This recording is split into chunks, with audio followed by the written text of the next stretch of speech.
noches, bona nit. Soy Mariona Fernández. Algunos me conocéis porque he puesto en marcha Talleres Islados en Menorca, pero hoy no he venido a hablaros de esto porque Talleres Islados, como tantas cosas, está hibernando. Y mientras Talleres hiberna, pues Mariona está activa y estoy, bueno, pues escribiendo una cosa sobre un tema que llevo mucho tiempo dándole vueltas. Todo se originó en un taller en el que me hablaron, no sé si han oído hablar, de la leyenda de Gilgamesh. La leyenda del Gilgamesh es el primer texto que tenemos de la historia de la humanidad. Es un texto original, o sea, escrito en tablillas cuneiformes, acadio, sumerio, en una zona que nos suena a todos, que es Mesopotamia, entre el río Tigris y el río Éufrates, un poco en el momento en que empieza la historia y por tanto empieza la escritura o al revés, ¿vale?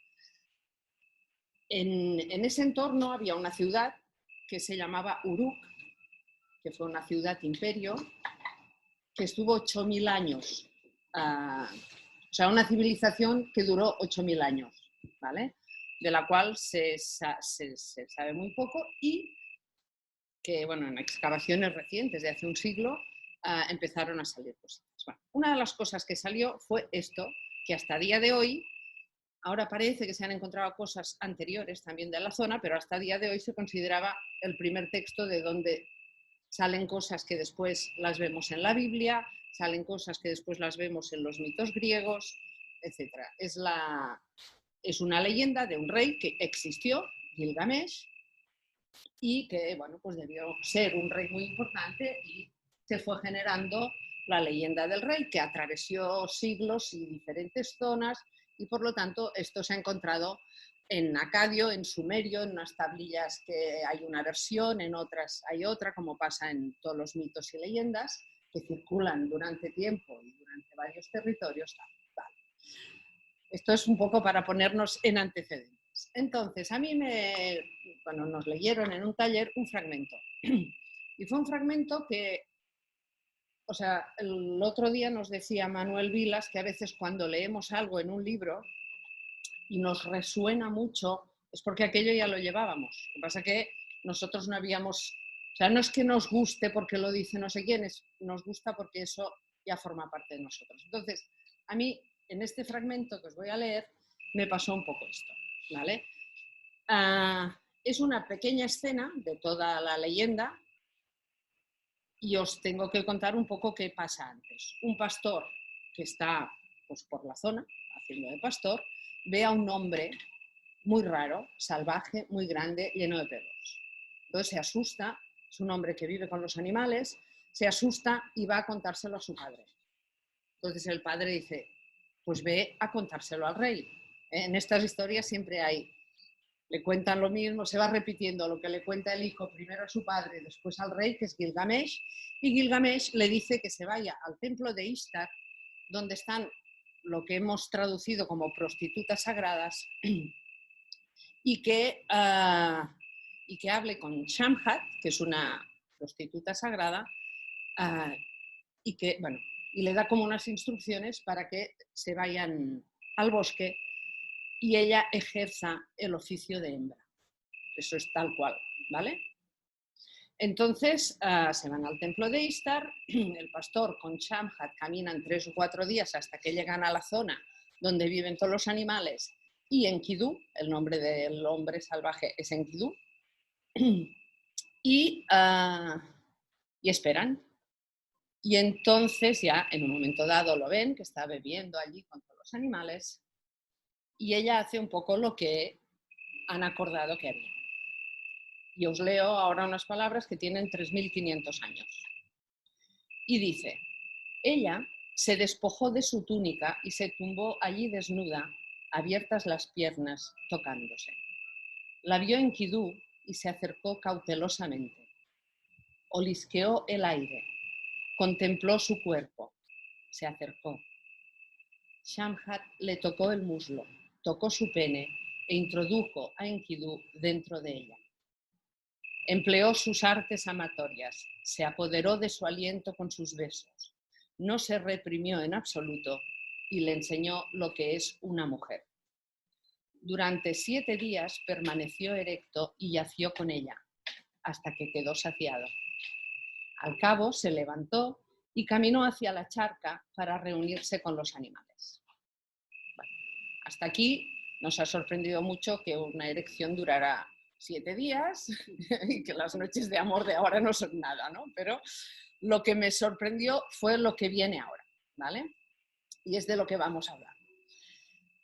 O sea, él se levantó ya, caminó hacia la charca para ir a reunirse con los animales y beber. Pero las gacelas lo vieron y se dispersaron. El venado y el antílope se alejaron brincando. Trató de alcanzarlos, pero su cuerpo estaba exhausto. Su fuerza vital se había agotado. Temblaban sus rodillas. Ya no podía correr como un animal, tal como hacía antes. Regresó hacia donde estaba Shamhat y en tanto caminaba, supo que su mente había crecido. Supo cosas que los animales no pueden saber. Se sentó Enkidu a los pies de Shamhat, la miró y entendió todas las palabras que ella le diría. Ahora sabes, Enkidu, lo que es estar con una mujer, ayuntarse con ella. Eres hermoso, eres como un dios. ¿Por qué has de vagar por el monte y vivir como un animal?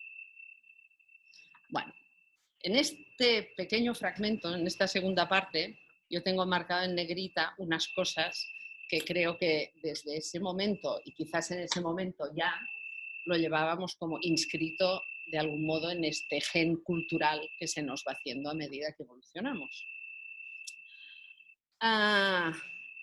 ¿Por qué me cautivó? Porque pensé, ¿por qué se alejan brincando los animales? O sea, ¿qué ven en nosotros? ¿Qué les da miedo? ¿Cómo distinguen que no somos animales? O sea, esto para mí es y ha sido siempre como una pregunta, es decir, yo de pequeñita sé que yo quería formar parte del mundo animal y no sabía cuál era la puerta de entrada. No lo sabía porque yo ya hablaba, que es de lo que vamos a hablar hoy, ¿vale? Entonces, claro, cuando lees que 3500 años antes, en el momento en que el hombre se civiliza, los animales salen brincando, pues como que casaba un poco con cosas que desde pequeñita tenía en mente, ¿no? Es decir, ¿qué es lo que nos separa? ¿Qué es lo que ven? ¿Qué es lo que saben de nosotros que nosotros no sabemos? Iré haciendo eso, dejando temas abiertos, para después, si os gustan los temas. Hay otra frase que es, ya no podía correr como un animal. O sea, perdimos la fuerza. Y la palabra es producto de eso. O sea, tuvimos que idear algo para sustituir aquello que habíamos perdido. Y ese algo, que es la palabra, iba a sustituir lo que habíamos perdido y lo iba a anular. O sea, desde el momento en que tenemos palabra, ya no sabemos lo que hemos perdido. Es un poco en lo que es la humanidad, es un poco lo mismo que nos pasa de pequeños. O sea, a la que empezamos a hablar, todo ese mundo previo del que no tenemos memoria hoy, se ha perdido. Y todo lo instintivo, todo lo que podía formar parte de un aprendizaje evolutivo, no lo tenemos. O sea, se nos olvida, o sea, la palabra es demasiado fascinante y recubre todo ese tipo de conocimiento anterior a ella, ¿no? Otro tema que sale aquí, dice, supo que su mente había crecido. O sea, no solo su mente creció, que sí, sino que lo supo, o sea, tuvo conciencia, pensó y supo que estaba pensando. Entonces empezaba a mirarse a sí mismo. Bueno, no sé, yo no sé o sea, a mí es que 3.500 años antes se dijeran estas cosas tan simples y tan obvias, igual me dirás, bueno, todo lo que está diciendo es muy obvio, pero bueno, bueno, ya llegará lo demás, ¿no? Otro tema, entendió todas las palabras. O sea, había logrado entender las palabras. ¿Qué pasa? Que ese oficio de hembra de Shamhat, que nosotros enseguida podemos pensar, bueno, era una prostituta, oficio de hembra, su sexualidad, ¿vale? Que el oficio de hembra, entendido aquí, es el oficio de civilizar. Ella civiliza al hombre salvaje. Y es un poco el estigma femenino marcado en Shamhat y que tendríamos que ver si ha perdurado y qué hemos hecho con esto las mujeres y qué ha pasado con los hombres. ¿Vale? Pero todo esto lo dejo para la zona de provocar un poco. Vale, entonces entendió todas las palabras y bueno, y le regaló a las palabras toda su sabiduría. O sea, las palabras llegan y arrasan con cientos de miles de años que llevamos a nuestras espaldas, que han hecho posible que tengamos una mano tan capaz de todo lo que es capaz. O sea, que sepamos, que entendamos el mundo sabiendo antes, o sea, en el momento de nacer, que la luz viene de arriba, sabiendo en el momento de nacer que de los acantilados uno se puede caer, sabiendo desde el momento de nacer que no se pueden atravesar los muros. O sea, hay muchas cosas que ya están aprendidas en el momento de nacer. Es necesario que nos encontremos en una situación en la edad oportuna, ¿no? Para poner en práctica. ¿Me explico? Entonces hay mucho conocimiento de esto, o sea, lo que os he dicho pues es más o menos obvio, pero después hay otros conocimientos que no sabemos que hemos perdido. Lo hemos puesto todo a disposición de la palabra. O sea, yo me imagino que un hombre prehistórico veía una hierba y sabía que se la podía comer. Y nadie se lo tenía que decir, como los caballos, saben qué pueden comer y qué no, ¿no? Nosotros ya no lo sabemos. O sea, le hemos dado todo este conocimiento a la palabra, que es muy bonita, ¿eh? O sea, yo estoy a favor de la palabra de entrada, pero... y bueno, ¿y qué pasa cuando Shamhat le habla por primera vez a Enkidu? Lo primero que le dice es, eres como un dios. Y eso, el que el hombre está hecho a semejanza de los dioses, que es un cuento que nos hemos inventado, como todo lo que podamos decir hablando y como todo lo que estoy diciendo y ahora es un cuento, es un juego que tenemos los humanos y que a nadie le importa, a nadie, quiero decir, a ningún pino, a ningún animal, a nadie, es una cosa nuestra, pero la estamos confundiendo, estamos pensando que es la realidad. Incluso se está hablando de realidades virtuales hoy en día y hace mucho, cuando la gran realidad virtual es nuestro pensamiento, nuestra imaginación y un tipo de memoria. Eso es virtual, eso no afecta a nada del mundo. ¿Vale? Entonces tendríamos que ser humildes, y aquí ya empezamos con lo de la arrogancia y la humildad, humildes para ver que este es nuestro juego, simplemente. Es un juego que necesitamos porque somos muy débiles y no somos fuertes. Y hemos tenido que idear algo, pero esa idea la estamos llevando a límites un poco bestias, digamos. O sea, toda la maldad innecesaria que hay en la tierra se debe a la palabra. No hay maldad fuera de la palabra. No hay maldad. Puede haber violencia, puede haber muertes, puede haber que un león se coma a un ciervo, o sea, todo eso, pero no es maldad. La maldad es la cara esa, la otra cara de la palabra, que, bueno, me estoy yendo porque ayer perdí todos mis papeles, ¿eh? Pero bueno. Y entonces, bueno, eso, Shamhat le dice, eres como un dios.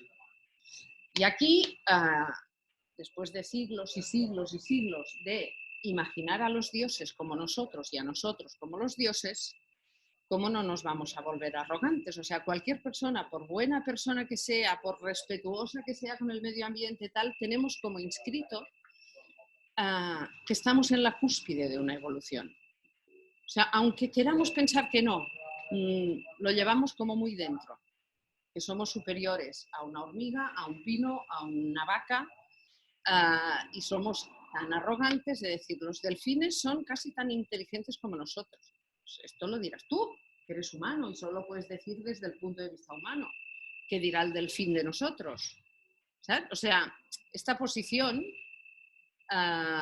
pues bueno, es lo que ha conllevado el darnos tanta importancia a partir del lenguaje. Y para acabar, abro otro tema que puede dar de sí, que es el de haz tu oficio de hembra. la evolución ha hecho hombres y ha hecho mujeres. Y esto no tiene nada que ver con el placer sexual, ¿vale? O sea, uno puede tener placer sexual con la mano, con un objeto, con una mujer, con un hombre y más cosas seguramente, ¿vale?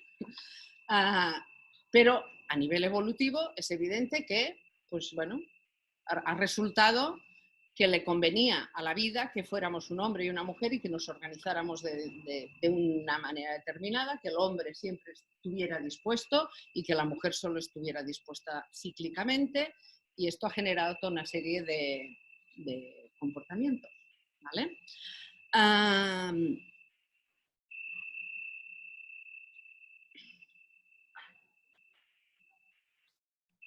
Vale, entonces, y aquí es donde entro un poco a pinchar, ¿no? Un poco en el asunto del feminismo, por ejemplo, ¿en qué lugar se deja el papel de esa mujer y de ese hombre que desde los inicios de la historia tenían unos roles muy separados, ¿vale? Y no hablo de patriarcas, reyes y hombres poderosos. Hablo de hombres y mujeres que nunca estuvieron en el poder y que se relacionaron fuera de estos ámbitos, ¿no? Y que yo creo que en el discurso feminista se está confundiendo un poco esto.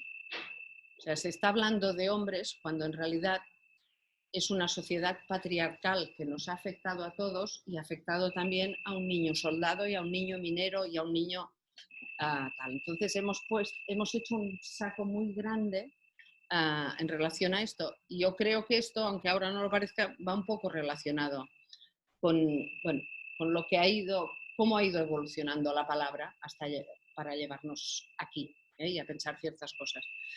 Yo creo que la cultura patriarcal se hizo con la palabra, pero desde otro uso de la palabra, porque yo creo que tenemos una relación con las palabras muy distinta las mujeres y los hombres.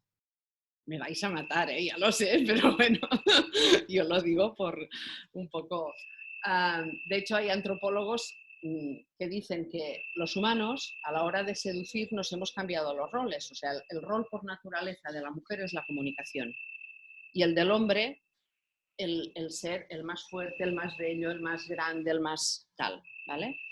Y en un momento dado los humanos cruzamos esto. El hombre para seducirnos utiliza sus armas y la mujer para seducirlo utiliza las suyas.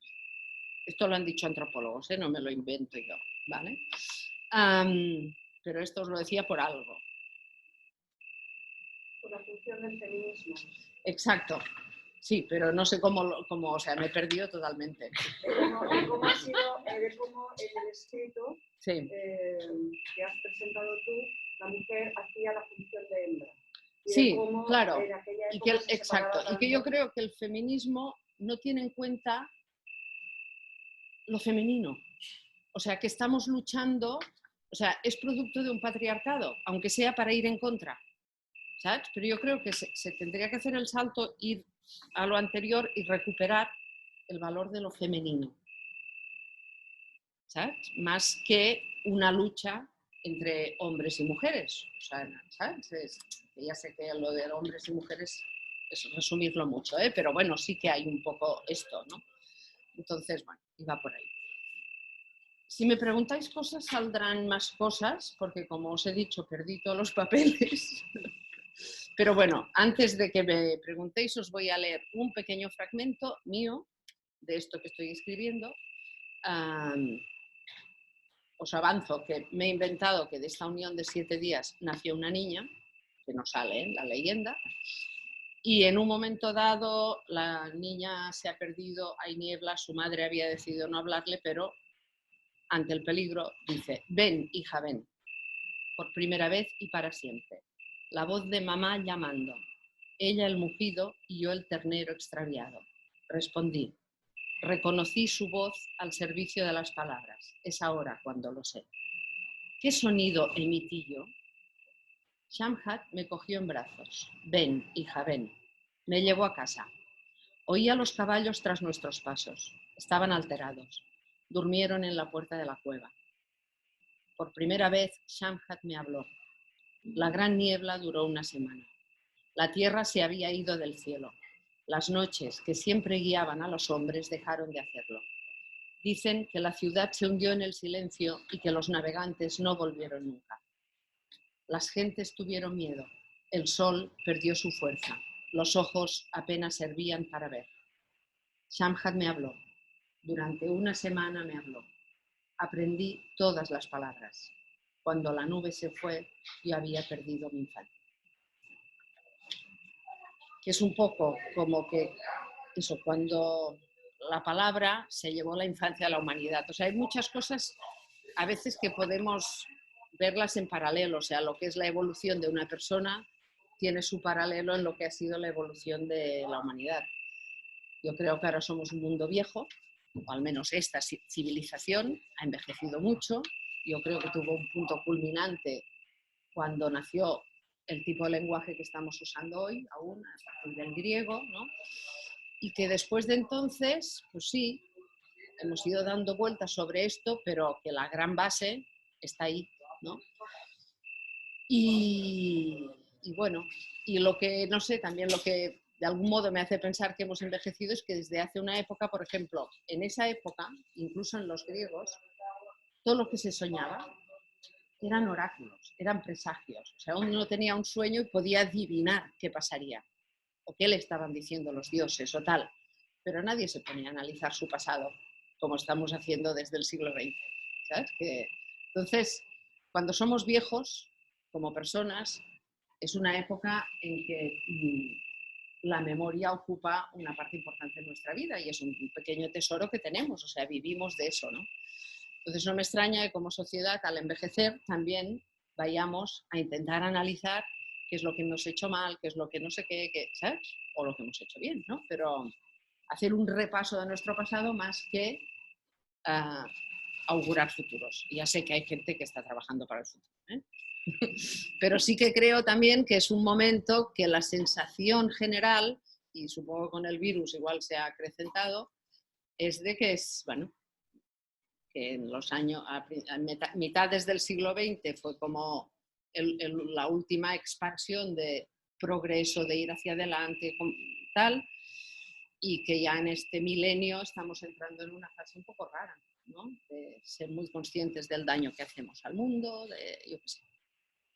Bueno, lo dejo aquí, pero podemos seguir hablando. No sé si me he desordenado mucho, lo siento.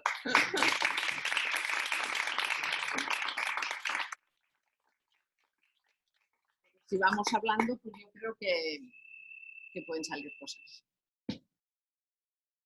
¿Qué os ha parecido Gilgamesh?